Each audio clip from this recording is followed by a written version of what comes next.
Ça fait 60 ans qu'on est dans le même. Ça fait longtemps qu'on est dans ce train-train quotidien. Cette demi-finale? Oui, je veux dire que le Nigeria avait affiché une bonhomie offensive. En 2 matchs, le Nigeria avait marqué 3-1 son premier match. Deuxième match, ils avaient gagné 4-1. Et le Nigeria avait des joueurs déjà matures qui étaient compétitifs. Le Ghana a tricoté avec des joueurs de qualité, mais déjà la différence de physique s'imposait. Dernière intervention? Oui, moi je pense que tout à l'heure, je voudrais revenir un peu sur ce que disait Saïd Akouri en ce qui concerne le rôle de la fédération. Quelque part, je ne partage pas trop son point de vue, mais la fédération, son rôle, c'est d'organiser des compétitions. D'abord, son rôle, aussi d'organiser des compétitions. Au niveau des seniors, au niveau des jeunes, des cadets et des juniors. Vous savez qu'il y a des clubs aujourd'hui en Côte d'Ivoire qui n'ont même pas de cadets. Non, mais attends, Sébastien. Qui n'ont même pas de centre de formation. Si vous dites ça, on ne va jamais avancer. Oui, c'est un projet. Une fédération doit avoir un projet. Il faut leur imposer, en fait. Laissez-moi terminer. Une fédération doit avoir une vision, un projet. Et lorsqu'on a un projet, on a une vision, on se donne les moyens de réussir ce projet. Le football des jeunes, c'est la relève. Sur le fait que non, il n'y a pas d'argent, il n'y a pas de moyens, on ne va pas organiser de foot. Non, je dis non, je ne suis pas d'accord avec ça. Non, justement, mais il faut amener les clubs. Il faut amener les clubs à se doter d'équipes de jeunes. Il faut amener les clubs. Voilà. Ce que je voulais ajouter à Choix le s'il vous plaît, celui qui distribue la parole, c'est moi. Attendez que je vous donne la parole et puis vous allez intervenir. Merci. Non, je vais juste dire à Choix le demander que c'est vrai que la fédération doit conduire un projet. Mais ce projet doit obtenir aussi le cutus de l'Assemblée générale des clubs. Oui, mais justement. Voilà. Ça veut dire que c'est une partie, c'est l'un mis dans l'autre qu'on va arriver à cela. Donc quand la fédération nous dit qu'elle n'a pas les moyens et que les mandants qui sont les clubs ne réagissent pas, nous sommes obligés de constater les dégâts pour dire, voilà les faits, il n'y a pas de moyens. Qu'est-ce qu'on propose? Quelle est l'alternative? C'est de l'alternative, à mon sens, qui doit s'agir. On doit proposer maintenant et que le championnat se joue convenablement, comme hier. C'est-à-dire, on commence en octobre, on finit en juin, et qu'on arrive à surclasser. Le règlement est là. Et ce petit règlement des clubs qui dit qu'il y a 2 joueurs ou 3 joueurs, ça fait partie des règlements spéciaux de la FIFA, quand il y a 2 ou 3 joueurs qui sont appelés en junior, alors le club est en droit de dire je ne participe pas au championnat. Je souhaiterais qu'ils arrivent à lever cela pour permettre à tout le monde de jouer. Mais sinon... Voilà, merci, messieurs. Juste un mot. Oui, un seul mot. Si vous permettez. Vous avez fini le mot. Allez-y. Ouais. Je veux juste dire, on avait tellement les yeux rivés sur la CAN qu'on n'avait pas remporté depuis 23 ans, qu'on a laissé pour compte toutes ces catégories-là, pour s'atteler à travailler autour de l'équipe nationale. Maintenant que c'est fait, j'espère que nos responsables fédéraux comprendront la nécessité, j'espère qu'ils l'ont déjà compris, de réorganiser ce football des cadets, notamment par une détienne très forte. Premièrement. Deuxièmement, cela pose aussi le problème de la superposition des compétitions des jeunes. Dans le programme de la FIFA, on sort de la CAN, des seniors, on tombe chez les juniors, chez les cadets, et dans le même mois, on tombe sur les juniors. Il faut que la CAF aussi aménage. Merci. Merci beaucoup à vous, GCMB. On va tout de suite passer au deuxième thème. Il s'agit donc de la Coupe de la Confédération africaine de football. La SEC Mimosa est engagée. Et la SEC Mimosa, ici même au stade Félix Houphouët-Boigny, a enregistré le nul face à l'équipe de El Ittihad. Alors, messieurs, la SEC qui est accrochée, est-ce que pour vous, c'est un résultat qui inquiète? Tchétchémé. Oui, la SEC Mimosa a coincé face à Al Ittihad de Tripoli parce que les joueurs de la SEC n'ont pas certainement mesuré l'importance de ce match, le gagner à domicile. C'est vrai que j'ai vu une équipe de la SEC très timide qui a fait une bonne entame de première mi-temps. Ils ont marqué par Zagbayou Hugues Evra à la 42e minute. Mais c'était le moment Or, dans ce genre de match, les premiers mi-temps sont très importants. Il faut attraper l'adversaire par la gorge. Lui dire qu'on est chez soi et qu'on a envie de gagner ce match. La SEC a laissé jouer les Égyptiens en deuxième mi-temps. Ils ont marqué. Les Libyens. Les Libyens. Ils ont marqué. La SEC a marqué en première mi-temps. Ils ont laissé les Libyens jouer et les Libyens sont revenus à leur hauteur.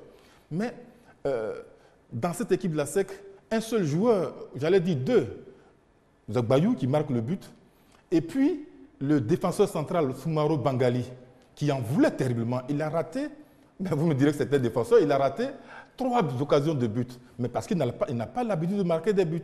Vous voyez?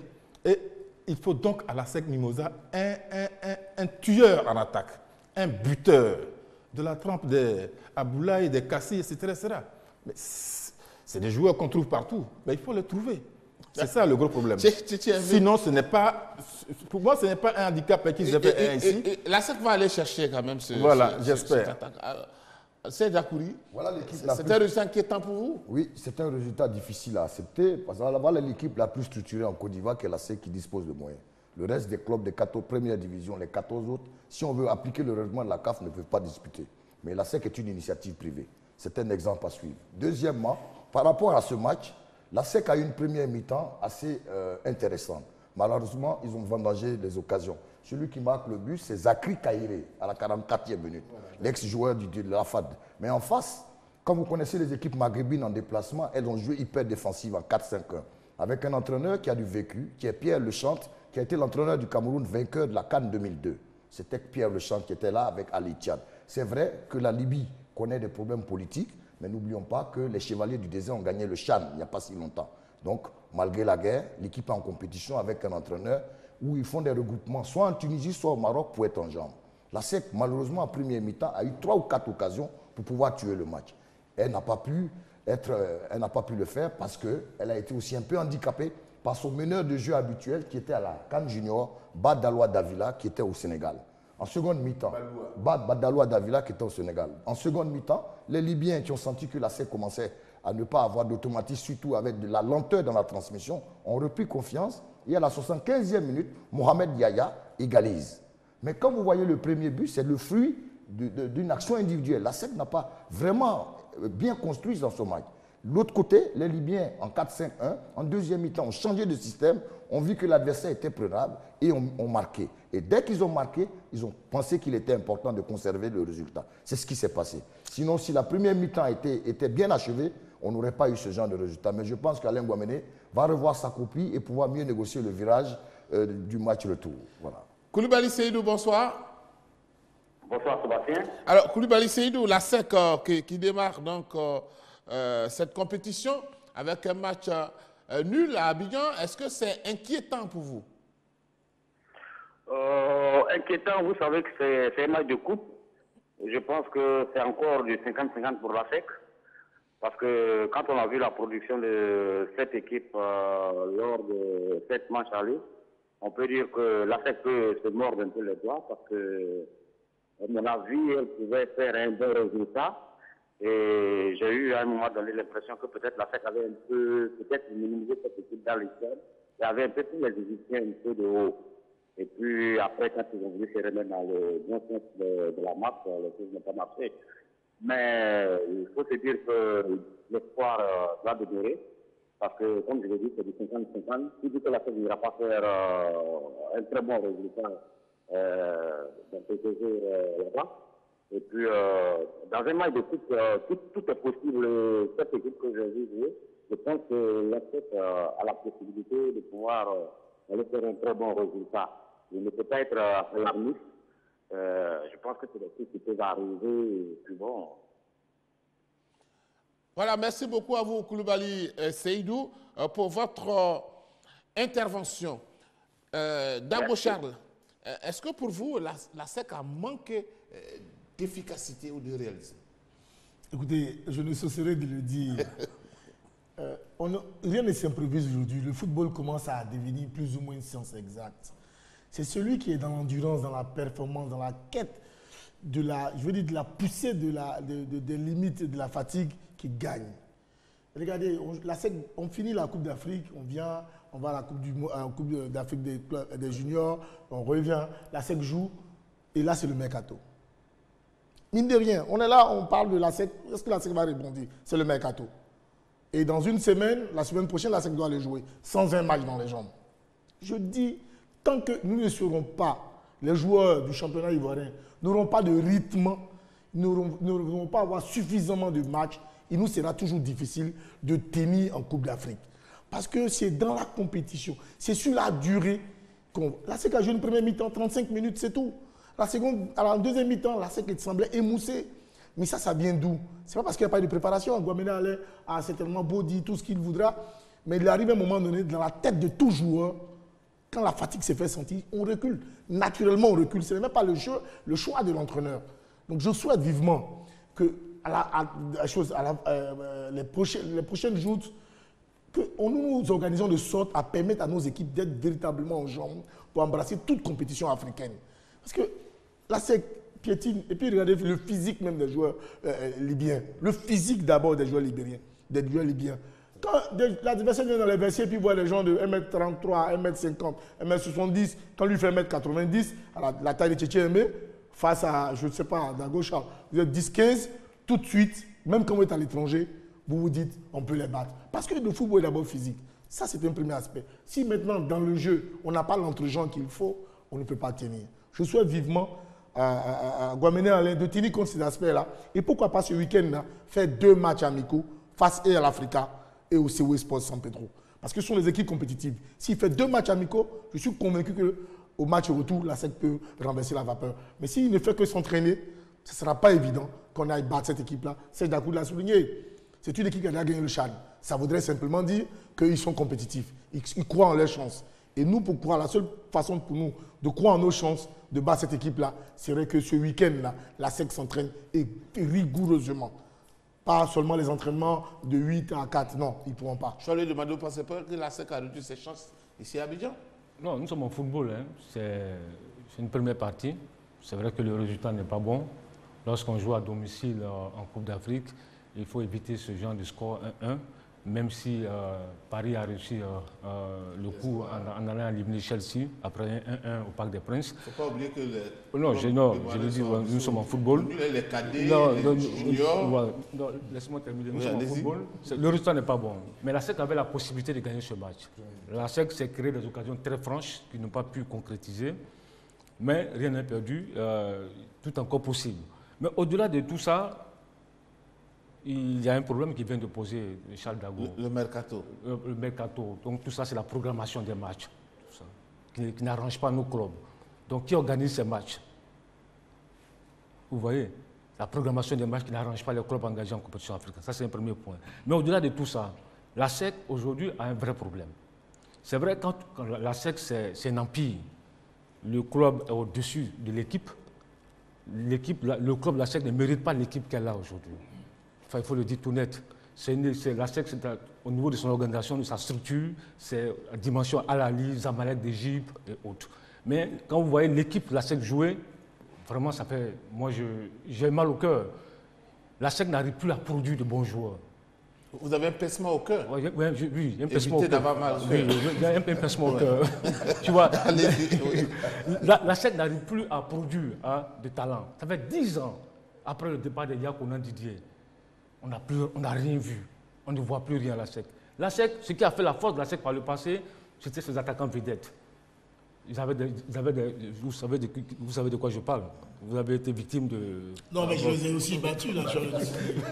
donc, ça vous dit que par le passé, la SEC avait vraiment des avant-centres brillants. On peut citer les Tony, les Haruna Dendane, on peut citer l'Arboulette Traoré et bien d'autres. Mais depuis 2005, l'équipe n'a plus de joueurs, n'a plus de talent. Je suis entièrement d'accord. Voilà, donc il y a un véritable problème. Et puis, c'est une équipe qui était habituée à la Ligue des Champions. La SEC connaît le parfum de la Ligue des Champions. Mais depuis 3 saisons, la SEC n'arrive même pas à sortir même de la Coupe de la Confédération. Voilà le décalage. Je pense que véritablement les dirigeants de la SEC doivent se réveiller pour bâtir une vraie équipe pour essayer de remonter le niveau. Il y a un constat aussi qui Oui, allez-y. Comme Soileux le disait, c'est qu'aujourd'hui, il y a une fuite des talents. La médiatisation à outrance des championnats européens amène même les parents à dire de ne plus jouer localement. Pourquoi? Parce que la plupart de nos clubs sont dans un état de paupérisation. Le championnat n'est plus vendable et tout est basé sur l'équipe nationale. Rappelez-vous, les moyens dont disposent les fédérations depuis Jacques Anouma, c'est Jacques qui avait compris qu'avec l'équipe nationale, on pouvait avoir des moyens. Mais aujourd'hui, remarquez, quel est le sponsor leader qui vient vers le championnat national de Côte d'Ivoire? Personne. Tous les dimanches, certains Ivoiriens, la majorité, préfèrent rester à la maison et zapper sur des chaînes étrangères pour regarder des clubs ivoiriens et laisser nos talents. Sans oublier ces agents sauvages, ces agents de joueurs. Non, excusez-moi, ces agents peu recommandables, je change le mot, qui, à 16 ans, 17 ans, pillent les quartiers comme à Bobo, Yopougon, ils prennent les jeunes talents. Ils sont 300 à 500 au Maroc, 500 comment on appelle, en Tunisie, et on les vend dans des conditions extrêmes. Dès qu'un jeune joueur sait jouer un peu au football, on ne veut plus le laisser ici, on blague ses parents et on les fait partie. Ce qui fait que les talents deviennent de plus en plus rares sur nos espaces de jeu. Ajoutez à cela les clubs, la législation ou des centres de formation aujourd'hui ont les moyens de transférer directement sans passer par un club. Il faut que cette loi change. Il y a des joueurs qui peuvent être dans un centre de formation à Biafra, à Treichville, et qui peuvent de Biafra vendre à Genk en Belgique sans passer forcément par un championnat de Côte d'Ivoire, le Ligue 1 ou le D2. Ce n'est pas normal. Il faut donc qu'on arrête cet exode sauvage vis-à-vis de nos talents. Il y a peu de joueurs qui ont du talent qui veulent jouer en Côte d'Ivoire. On vous a compris alors. On a compris ce que Serge a dit. Parce que ce qu'il faut souligner aussi, c'est que tous ces enfants qui vont soit en Tunisie ou au Maroc, ce n'est pas toujours évident que quand ils arrivent, la situation est ce qui se dit ici avant que les enfants ne partent. Donc, ce n'est pas toujours réjouissant, ce n'est pas toujours vrai tout ce qui se dit. Il faut faire attention. Il ne s'agit pas de faire partie les enfants parce que mon enfant doit forcément réussir, parce qu'il doit réussir au football. Il faut savoir, est-ce que l'enfant même est prêt? Est-ce qu'il doit vraiment partir? Parce que c'est un peu... Allez-y. Oui, moi je voudrais revenir au match de la SEC. C'est ça qui est important. Voilà, je voudrais revenir au match de la SEC. La SEC va récupérer Baloua Davila. La SEC va récupérer certainement Max Sekiré, qui leur a fait défaut lors du match aller. Mais le match va se jouer en Tunisie. C'est une très bonne pelouse du stade El Menza. La SEC pourra développer son jeu. La SEC s'est voyagée. La SEC, l'année dernière, à cette même période de la compétition, la SEC est partie battre les Sud-Africains chez eux. Pour moi, la SEC peut réaliser l'espoir d'aller battre les Libyens en Tunisie. Mais cela ne doit pas nous empêcher de dire qu'il faut des joueurs, des footballeurs de talent dans cette grande équipe. Parce que ces joueurs-là portent le nom d'une équipe mythique. C'est quand même de la SEC Mimosa qu'il s'agit. On ne peut pas ramasser des enfants dans les quartiers par-ci par-là pour venir les mettre à la SEC d'Abidjan, de la SEC Mimosa. C'est un club professionnel. Il faut aller chercher des joueurs où ils sont. Il y a les filières étrangères.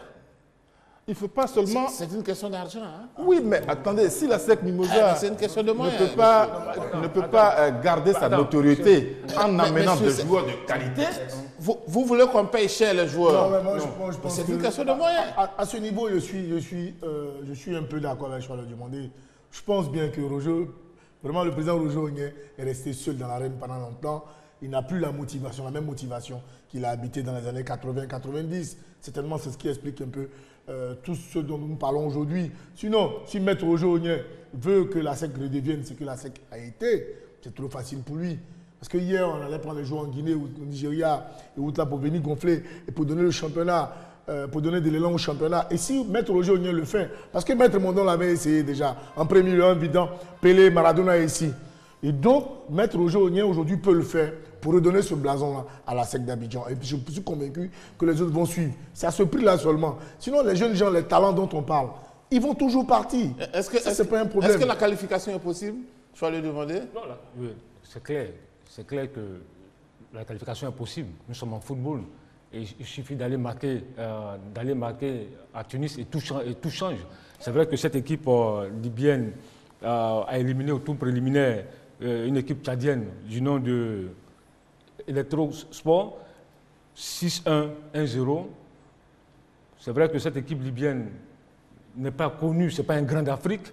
C'est vrai que cette équipe libyenne est deuxième de son championnat, à 3 points de Al-Ali de Tripoli. Mais je pense que sur un match, la SEC peut vraiment se qualifier. Mais il faut rehausser son niveau de jeu, montrer un autre visage. Mais au-delà de tout ça, je pense que les dirigeants de la SEC doivent revoir leur politique de recrutement et de détection. Voilà, on revient à vous tout à l'heure. Bakakou Kapi, on vous retrouve pour parler de la SEC comme Mimosa. Est-ce que pour vous, une qualification est possible pour la SEC? Oui, Sébastien, je pense que la SEC a un résultat qui n'est pas le meilleur résultat pour un match à domicile. Mais un match n'est jamais joué d'avance. Le match retour reste ouvert. Et la SEC peut très bien réaliser l'exploit au match retour. Cela va nécessiter simplement de bien analyser le match aller et de prendre le match retour comme si on était à domicile, notamment au niveau du mental et au niveau de la gestion du stress. Parce qu'aujourd'hui, c'est la SEC qui, arrivé là-bas, aura besoin de marquer au moins un but. Parce que l'adversaire a marqué un but chez nous. Il faut donc y aller avec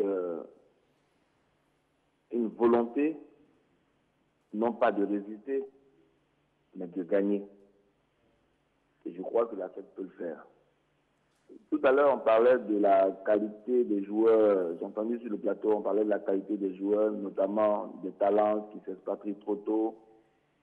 Moi, je suis d'accord avec tous les consultants sur les réalités qui sont évoquées. Je voulais simplement ajouter à ce qu'ils ont donné comme information que nos joueurs en Côte d'Ivoire, notamment tous ceux qui évoluent en première division, sont déjà des professionnels.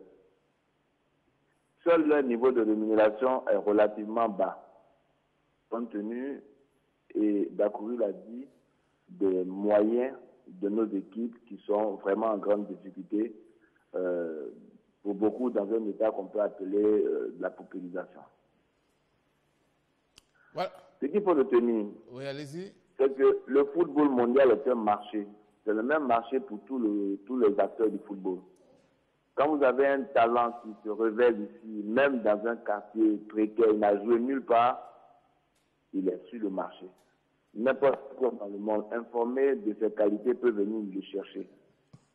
La FIFA a mis une seule exigence, un gamin ne peut pas signer un contrat pro avant 18 ans. Après tout le reste, c'est une affaire de paiement. Voilà. Que le joueur soit dans un club, qu'il ne soit pas dans un club, qu'il ait un contrat, qu'il n'ait pas un contrat, si quelque part dans le monde, un club pense qu'il a le talent qu'il lui faut, le club met les moyens sur la table et il peut avoir le garçon dans ses rangs. Merci beaucoup à vous. Aucun club ivoirien n'y peut quoi que ce soit. Merci beaucoup à vous, Bakayoko Kapi, pour votre participation.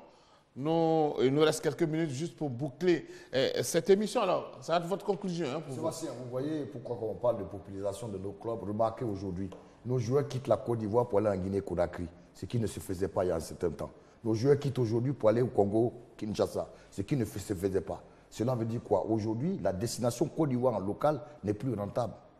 Et donc, ça veut dire quoi? Ça veut dire que le constat général, c'est de voir l'état de nos clubs. Un joueur ivoirien quitte aujourd'hui pour aller au TP Mazembe, parce que de l'autre côté, il y a des moyens. Il va en Guinée, parce que des sociétés. Pendant ce temps, le COE qui a vendu la majorité de ces joueurs est 12e du championnat. Quelle est la santé financière du COE aujourd'hui? Quelle est la santé financière de l'AFAD? Quelle est la santé financière? Tout se repose sur un seul individu. Et ce seul individu doit payer des cadets, des juniors et des seniors. Déjà, avec les seniors, c'est difficile. Je ne crois pas que la situation puisse le faire. Tu aimes aller dire pour votre conclusion? Nos cadets ont été éliminés dès le premier tour au Niger. Nos juniors également, dès le premier tour à Dakar. Cela doit nous interpeller au niveau de l'organisation de la relève de notre football. Il faut ajouter à cela aussi que le CV Sport de San Pedro a été éliminé en compétition africaine au premier tour. La SEC Mimosa n'a plus le droit à l'erreur. C'est un risque pour les clubs ivoiriens. Ça va être un gros risque pour les clubs ivoiriens. Je vais lui demander.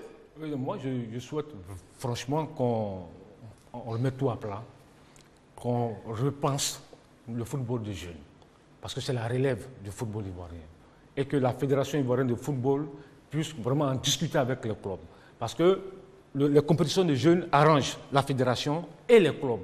Les clubs n'auront pas, on parle d'argent, s'ils ont de bons jeunes, ils vont dépenser moins. Merci. Donc il faut former les jeunes, il faut organiser un championnat de cadets et de juniors. Ça va être très important.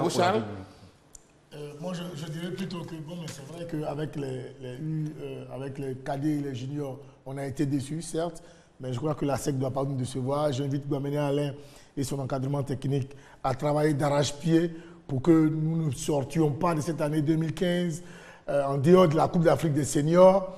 vraiment de façon, je dirais, la tête basse. Parce que j'ai encore bien peur, même pour les jeunes filles, parce qu'il n'y a pas de compétition de jeunes, de filles. Donc, je souhaite vivement que la SEC se qualifie, ne serait-ce que pour sauver l'honneur du football ivoirien. Merci beaucoup à vous, messieurs, pour votre participation et merci à tous ceux qui nous ont suivis pour ce numéro de 3e mi-temps. C'est ici qu'on s'arrête.